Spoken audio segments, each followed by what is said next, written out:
Good morning, everybody. Special thanks to Chris. That was a great session. I think people really enjoy case studies and getting in and doing some of the debate and thought and so forth. So thank you for that. I think that's really valuable. The last session before lunch today is around the visual display of information or visual display of data. It's a relatively light topic. There's no mental heavy lifting here, so hopefully it'll be interesting and so forth. So I'll talk through some things here, but if we don't have any sort of scheduled breakouts throughout the talk, so if you do have questions, I would encourage you to interrupt me or throw up a hand or whatever the case may be, and we'll stop and address those things specifically. Okay. So I love this comic. I actually, the person who draws XKCD, I think, just must be a genius, but he's constantly developing cartoons that are really fun, and a lot of them are math-based, and so I like to use them from time to time. But I think the purpose of the talk here is really around the story of communication, right? So we spend a lot of time with information. We see information presented to us in a variety of different ways, and we are in a organizational situation where we're forced to communicate what it is that we're doing to others. And so those of us who've been participating in this collaborative over the last year and a half or so, we've started to get to know our data. We started to see things like compliance rates and our infection rates and so forth. And there are going to be people in your institutions who are interested in understanding what's gone on here, and they're going to want to know the story. And so we've got storyboards around, and we've got some nice patient stories, we've got some nice explanations verbally, and we have a variety of charts that are displayed as well. And those charts, those displays of information, those displays of data are intended to communicate the story of what's gone on. And so really the balance of the talk is about what is the best way to show information? How do we do that effectively so that it's clear to anybody who views it what's going on, and the story comes right across. So in order to do that, I need to introduce you to this man. His name is Edward Tufte. And how many of you know of Edward Tufte, have heard of him before? Right. No? Some people maybe. Edward Tufte is a real fascinating person. He's a professor, retired professor from Yale University. And his entire career is around the visual display of information. He's made a career out of teaching and understanding how we communicate information to people. He's written several different books. The one book that I'm going to focus on today is called The Visual Display of Quantitative Information. And Tufte is just a genius when it comes to making data clear for folks. And he argues in this book that this particular graphic, which many of you will probably have seen at some point in your life, may be the best information graphic or infographic that was ever created. Right? It was created by a man named Joseph Menard, and it depicts the march of Napoleon directionally from west to east and back west again. And where was he marching to? Does anybody remember? Moscow. So for those of you who are history buffs out there, Napoleon marched on Moscow. Well, why he argues this is such a powerful graphic is because in a single picture, it displays several different types of information, and it makes the story of Napoleon's March clear. It doesn't require a 20-slide PowerPoint presentation. It doesn't require a lengthy talk. It is very, very simple to understand. Of course, you will have difficulty here because of the quality of the graphic and the fact that it's not in English. But the interesting things are very relevant. We know direction, as I started with. We know that Napoleon moved himself and his army from west to east and back again. Right? So that's the first piece of information that jumps out at us. The second piece of information, of course, is how large the army was. And so the width of the line indicates the size of the army at any given point in time. Right? So at a glance, what do you notice about the size of Napoleon's army? It started off huge, didn't it? And what happened to it? It dwindled down to almost nothing, right? So we start off with 422,000 men. By the time he returns home with about 10,000 men. Right?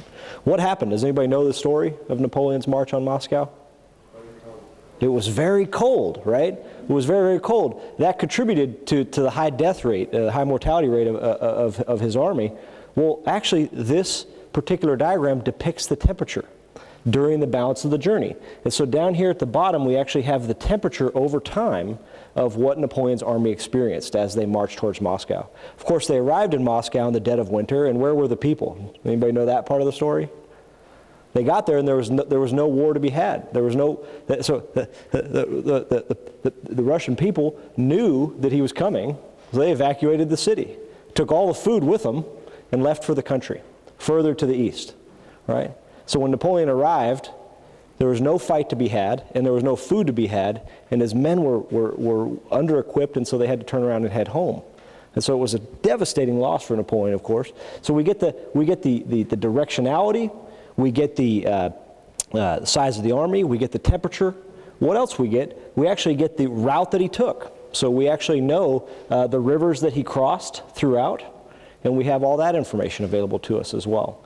There's a lot going on here in a single graphic, and what Tufte argues is that when we're trying to communicate a story to people, when we're trying to communicate information to people, we want to do so in the simplest way that we can. We want to expose people to the most amount of information in the simplest way possible. And for him, Menard does that right here with this particular graphic. So absolutely fascinating story to be told there, and definitely encourage you to check that out. Here's another interesting story. It doesn't have to do with the history of wars, but it does have to do with history, and this is probably a graphic you have seen before. Have people seen this picture before? Yeah, everybody's, yeah, right.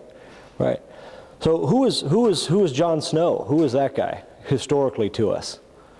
Right. Well, some of us may know, and some of us may not. Jon Snow is often called the father of epidemiology.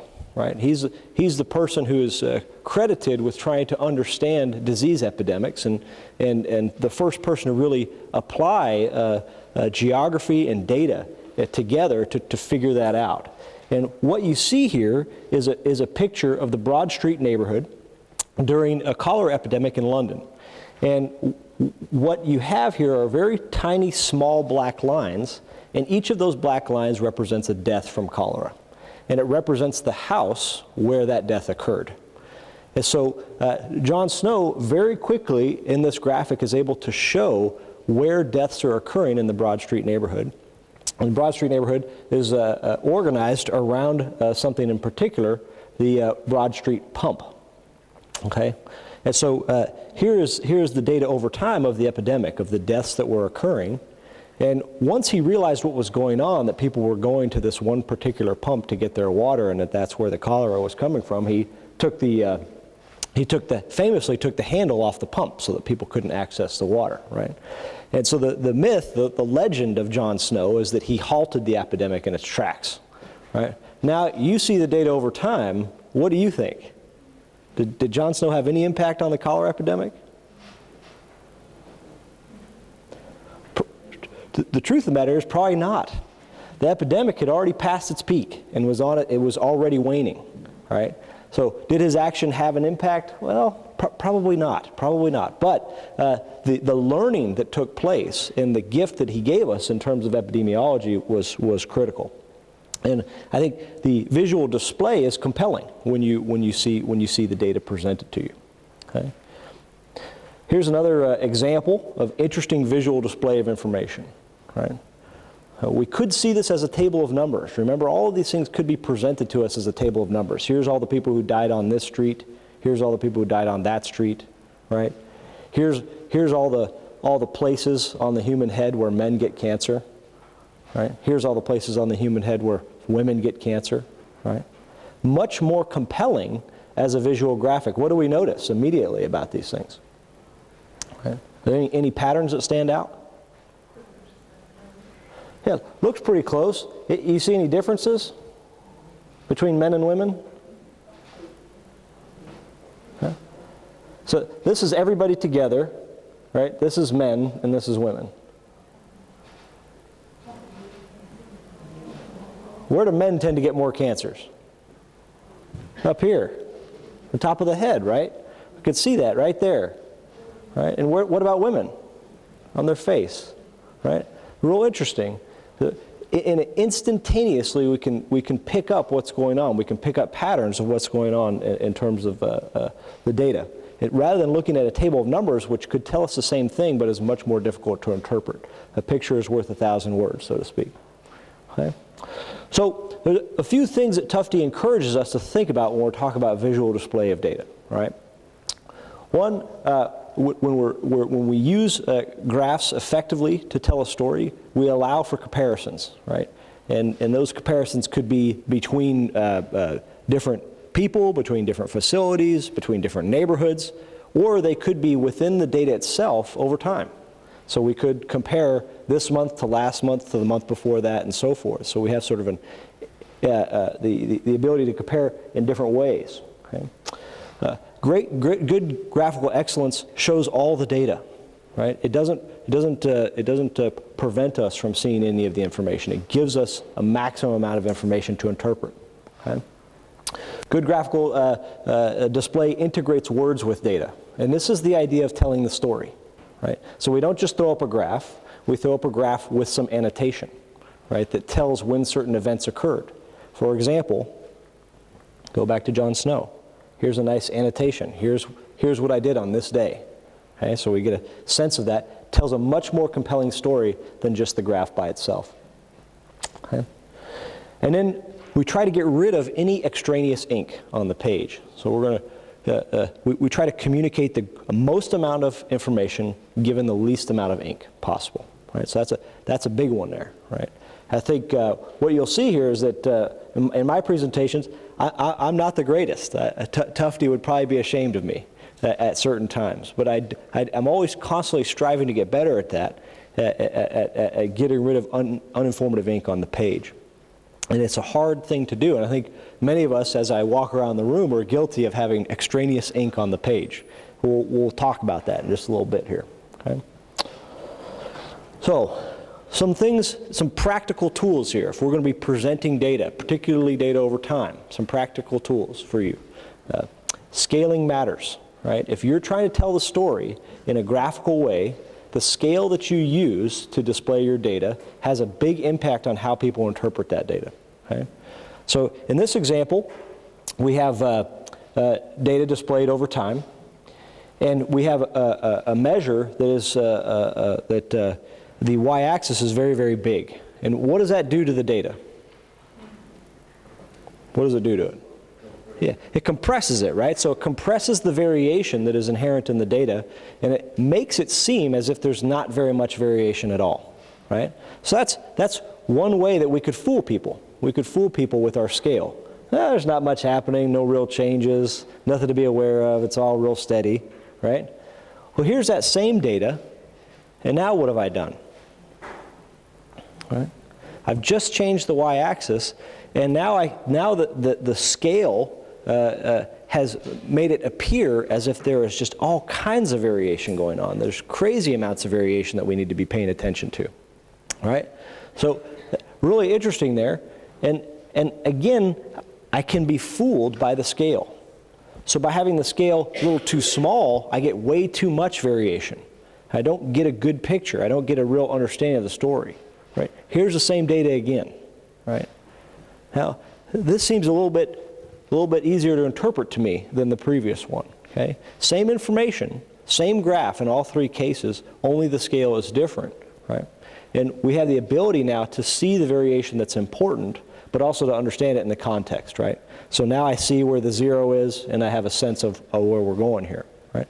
So for Tufte, when it comes to scaling, he had a rule of thumb, which is that the data line ought to take up about 50% of the space of the graph, right?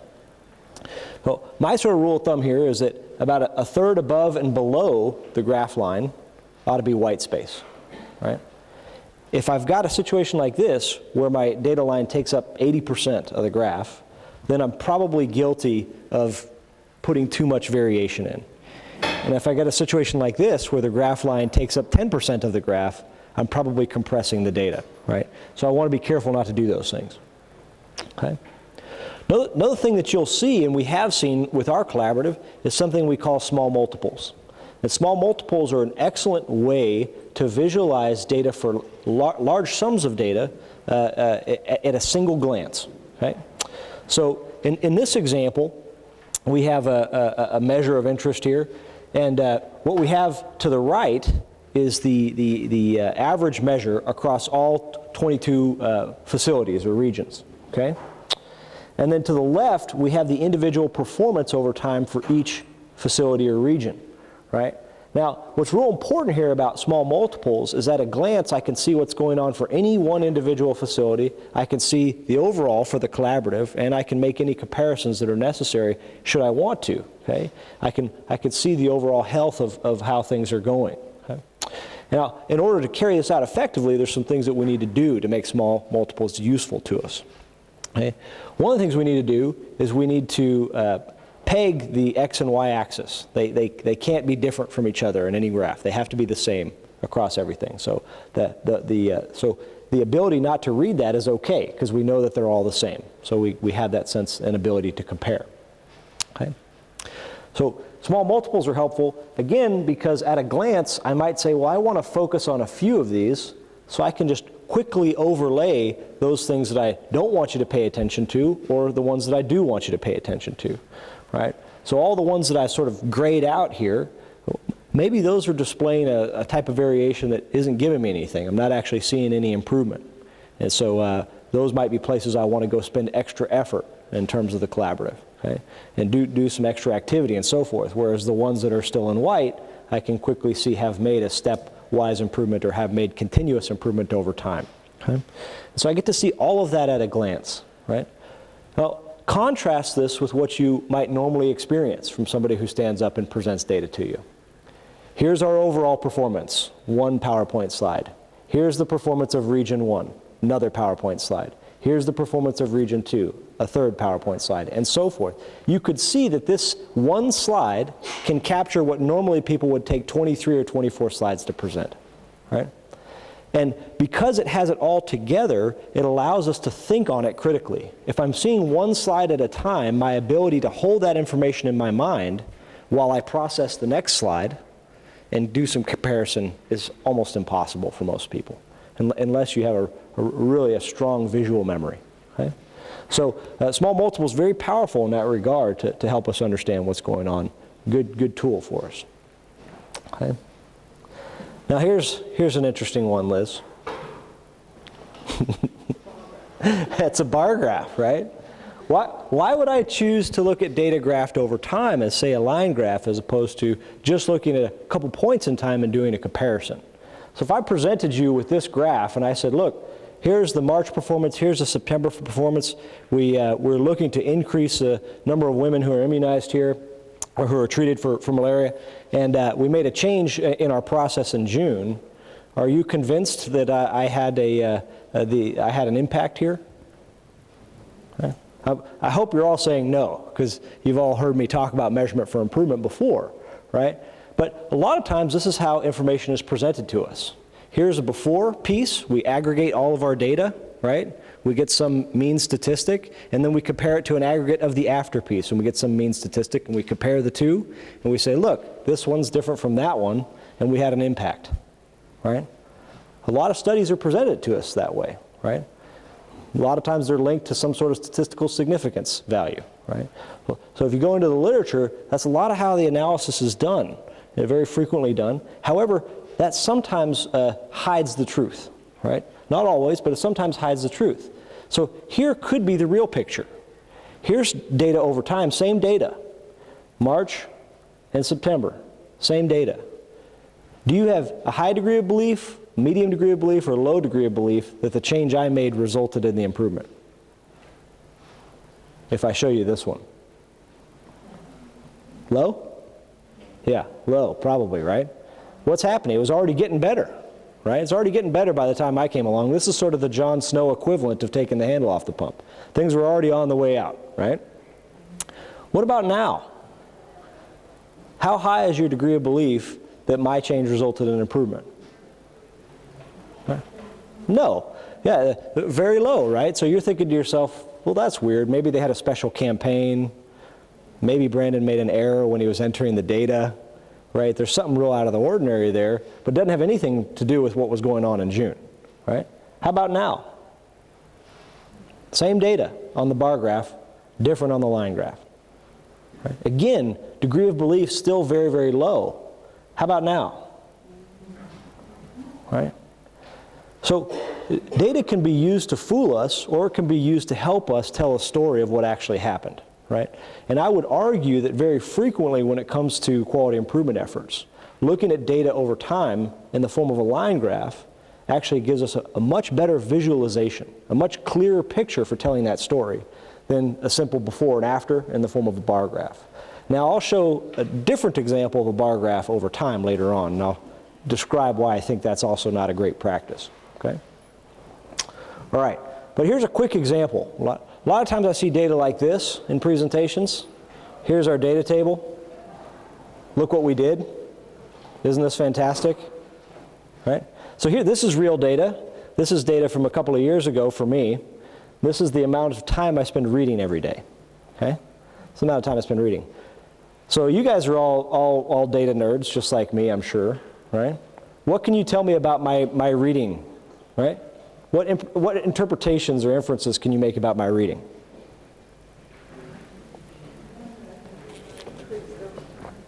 Yeah, you might say it increased over time. Hard to quantify that.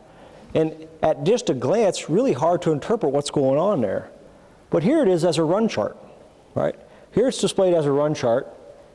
Same data, right? A little bit harder to interpret, or a little bit easier to interpret, but still difficult, right? The one thing that helps us here is the presence of that median. The median helps us to understand when a step change occurred in performance of my reading, right? Well, here's that same data looked at as a control chart, okay? So which is another tool that we frequently use in quality improvement. So as a control chart, much clearer, much simpler. Add annotation, and we could see right away when that peak occurred, when the big change occurred in the amount of time I spend reading. Okay? So again, graphs can tell a much better story than can data tables and so forth there. Okay? All right. So one of the dangers we have is using lots of ink. People get real excited, particularly when they use Excel, like for the first time. So people get real excited. They start building charts and so forth. For reports, you know, you got your quarterly report, you got your monthly report, so forth. You have to display some data. And people get excited, and they start building things like three-dimensional bar charts, and they start building things like this, which is here's a control chart, but there's all kind of extra ink here that's not giving me any value, right? It's not telling me a story that's compelling, right? So I've got all kinds of things going on here. What are some of the problems that you would identify with this form of graphic here? What's that? Yeah, can't even hardly read what all that is, right? So it's not intelligible from that perspective. I can't understand the x-axis, right? One of the things that people think is that the data table is necessary alongside of a chart. Well, that's rarely the case when we're trying to communicate a picture. But one of the things I could do is get rid of that. And now at least I understand the timeline, but it's still not totally clear what's going on here. What are some of the other problems that I have going on here?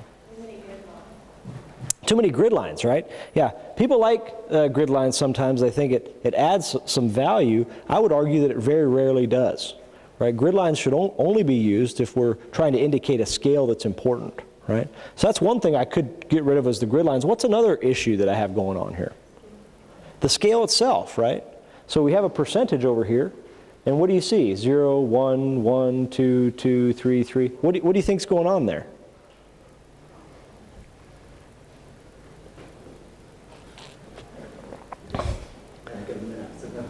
There you go. I haven't given them enough significant figures. That's exactly right.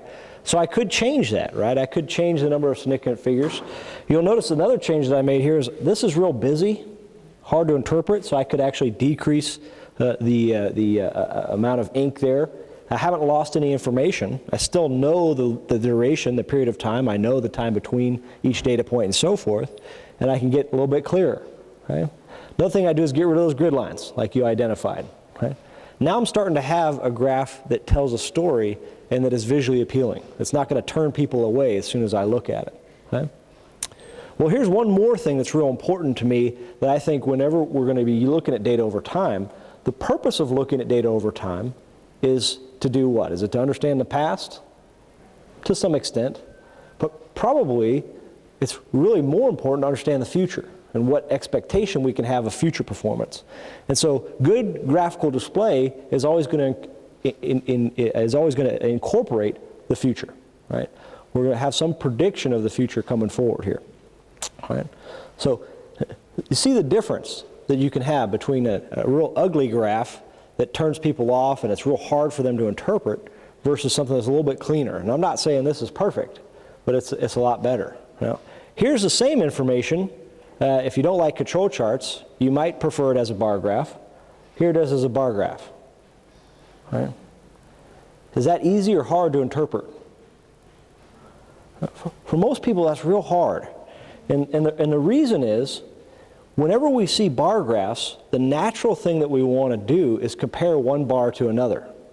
And if I've got long periods of time, and I have several different bar graphs, right, several different bars going on here, then what I'm looking at is all this extra ink. This is that extra ink that Tufte talks about here.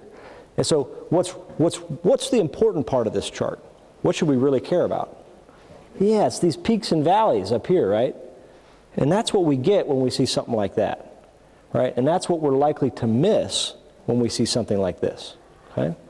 So if you want to get away from this, but you're not ready to make control charts, because that feels like something that maybe some specialist inside the quality department should know how to do, then stick with the run chart. Here's that same information displayed as a run chart. You could do this in Excel just as easily as making a bar chart, right? It's just a different button. It's just literally a different button with the addition of a median line. Okay? On this one? Yeah. Well, I would argue no, right? So a trend line in the form of, say, like a linear regression, right, has a real problem associated with it. So a trend line, any sort of linear regression, assumes that the variation present is due to chance causes, right? It doesn't take into account the fact that there might be, maybe another way of saying that is it assumes random cause variation. Okay? It doesn't take into account that you might have non-random cause variation present in your system. So, for example, in this data, or in our data, for example, we have been consciously introducing non-random cause variation into our system over the last 18 months. All of you are here for the purpose of non-random cause variation. Does that make sense? You're here because you're trying to impact CLAB. You're not looking at compliance rates as being just random variation over time. You're actively trying to influence compliance rates. You're actively trying to influence the CLAB rate at your institution, right? Well, that's non-random, right? And a linear regression can't understand that. It can't see a difference in that. And so putting a linear regression line on there could fool us into thinking that any trend that we see is associated with random variation, when in fact it's not, right? The other thing that is problematic about a linear regression is that it's influenced by the first and the last data point, right? So if I've got a high value here, that has an impact on the linear regression because it has to do with the slope, right, of the line that's being presented to us here. If I have a low data point, then I get a little bit, I get quite a large impact on the regression analysis there. So I would actually argue we ought to stick with either a run chart or a control chart to try and distinguish between the different types of variation that exist in our data. Those that are random and that are just chance cause, and those that aren't. Those things that we are trying to do differently and actively intervening in the system and our ability to detect when that's happening, right? So in terms of graphical excellence here, I think this is much preferable to telling a story than this, right? And so I encourage you to do that. And if you don't know how, and I don't expect anybody to know how right off the bat, we ought to work on that. That ought to be something that we ought to help people do. We ought to sit down and work that out and figure out some basic Excel skills or other control charting software skills or whatever to help people do that. So I think that's something that in the remaining months we could maybe do a WebEx on very easily for people and help that happen. Yep. You said that you can use the Excel program to just do a simple run chart. Yep. The median. Yep. Will it show stepwise the median if there's a change or not? Or do you have to go to a control chart for that? It will, yeah, as in like this situation way back here. Yeah. Yeah, you can do that. It requires you to figure out when that occurred and to recalculate the median. So we did actually do a whole session on run charts, although it was several months ago. But we can return to that, revisit it, and talk about when you would make that calculation and show examples of how to do that. And I'd be happy to do that. I think Suzanne would be happy to do that, and there's several people associated who would be happy to make that happen, so that you can have charts that are useful to telling your story. Yep. Great. All right, so last takeaway message before lunch here. Good visual display of information involves communicating the most amount of information using the least amount of ink possible. Right? That's Tufty there, and that's where we're going to leave off. And if you have any desire to learn more about that, I'd encourage you to pick up some of his books or visit his website and so forth. I think there's some really good pointers and materials there available. So, thanks everybody.